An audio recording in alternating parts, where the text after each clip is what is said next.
All right, we're gonna look at mixed and entire radicals.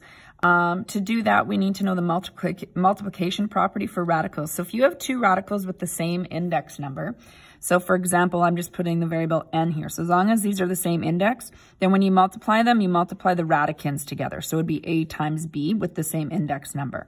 So if we were to multiply these values, because they're both square roots, meaning the same index of 2, we simply multiply the radicands. So 3 times 5.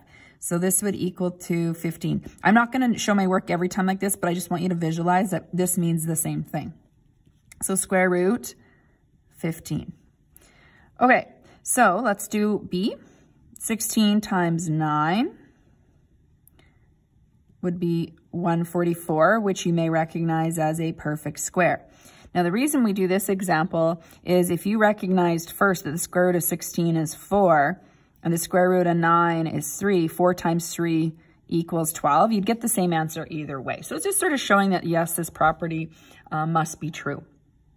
All right, let's look at C with some cube roots. If you have a cube root, again, as long as they are the same, right? A cube root times a cube root. So then the answer is cube root 7 times 11, 77.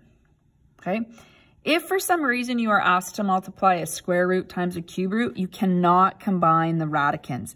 So for example, if I had like square root of 2 times cube root of 4, my answer would just be root 2 times root 4 still. So that's why we don't really ask that a whole lot, because you really can't combine those.